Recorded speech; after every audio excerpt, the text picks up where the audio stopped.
particular bit of work that we were doing, and he didn't like it, and he pulled up this scripture passage. This, if you're not going to work, then you don't get to eat, as his biblical argument to me that we shouldn't be helping these people. And there's this irony, because he wasn't getting that the passage isn't about the poor. There's lots of examples of Jesus saying you need to help the poor. It's not about people who are unwilling to work. There are people who are unable, for a variety of reasons, to even get in the game called work. But he wasn't getting the irony that this was a passage not about them, but about himself, about each of us. A passage that's saying, don't be an idle busybody.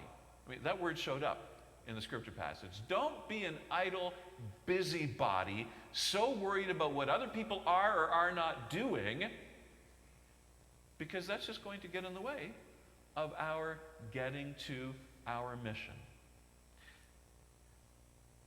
What is it that we're expected to do? I mean, God's not coming up to us with a bunch of chicks and saying, who wants to help me plant the corn? Who wants to help me harvest the corn?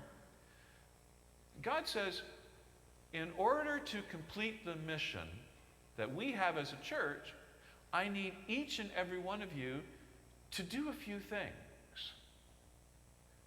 I need you to worship.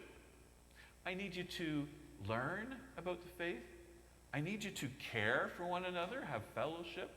I need you to do outreach into the community. And I need you to tell people about your faith, to proclaim this good news of the gospel.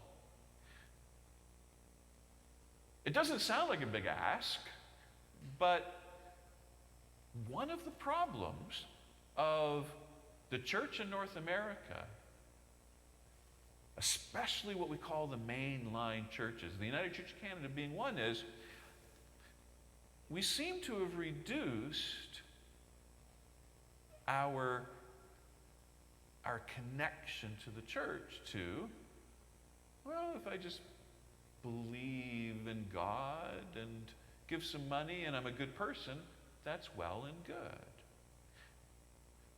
But in order for the seeds to be planted, in order for the harvest to come up, there's some things that we need to do. Worshiping God,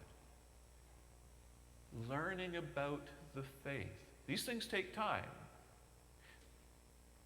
Caring for each other.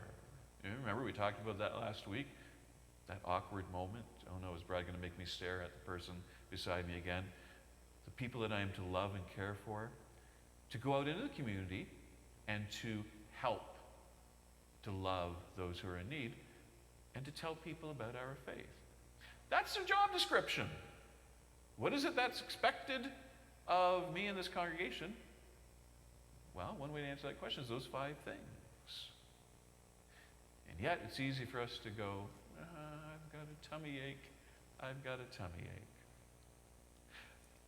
Okay, so we can look at this passage and think about it in terms of what is it that I'm to do as an individual in a congregation.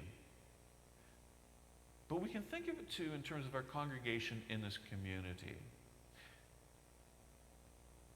What does it mean for us as Strathroy United Church to earn our keep in this community? Let's just sit with that question for a bit. What do we need to do as a congregation to earn our room and board here in Strathroy? Surely it can't be a free ride, right? I mean, you hear people every now and again, those church people, they don't have to pay any property taxes. Yeah, that's one of the privileges that we enjoy.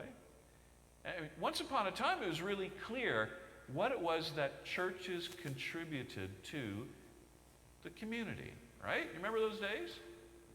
But that's not necessarily the case today.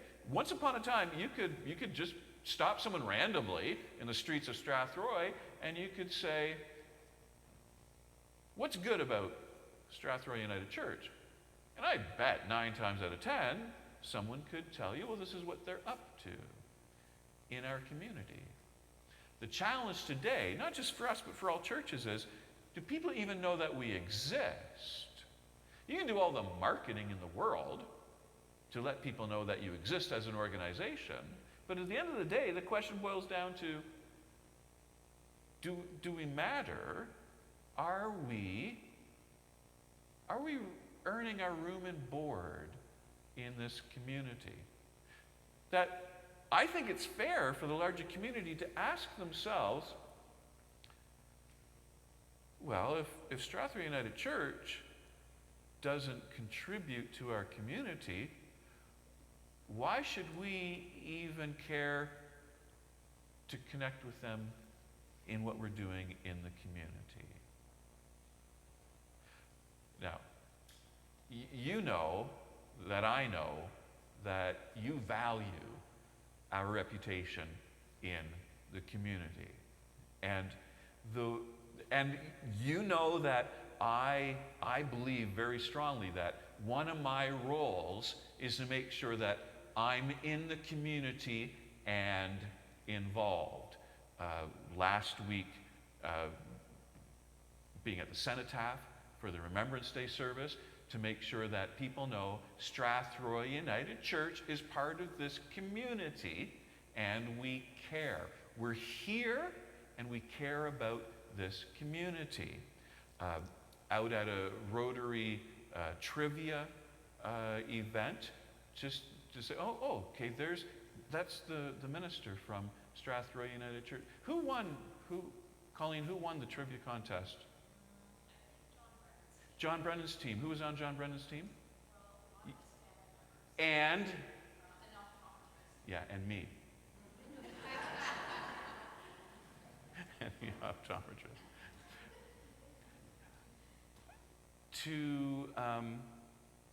Last night, going out to the Rusty Wrench where a comedy show was going on. Now you may think, well, Brad, that's just you out having fun. And let me tell you, I'm having lots of fun.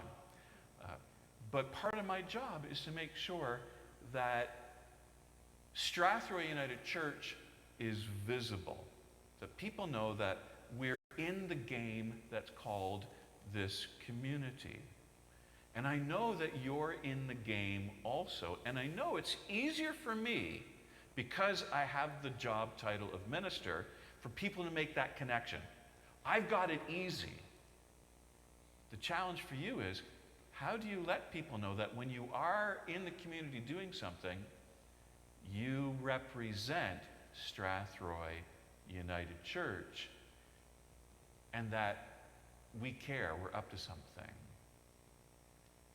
So that people in this community know, when we go around to Strathroy United Church and say, can you help me plant the corn? Can you help me harvest the corn? The answer isn't, I got a belly ache. The answer is, oh yeah, we're already out there with shovels and rakes, being the good news in this community. Anyone unwilling to work should not eat. Here's my message. Rather than us thinking, oh, who are the people who aren't working out in the community, put the spotlight on ourselves. Should we be eating or enjoying what this community has to offer us if we're not willing to be out there doing the work of the community? For we hear that some of you are living in idleness, mere busybodies, not doing any work. It's tempting in the church to get so wrapped up in what's someone else doing or not doing. This passage invites us to look inward. What is God calling me to do as far as ministry? And the passage ends this way. Brothers and sisters, do not be weary in doing what is right. The passage recognizes It ain't necessarily easy. It takes some energy. It burns some calories to be out there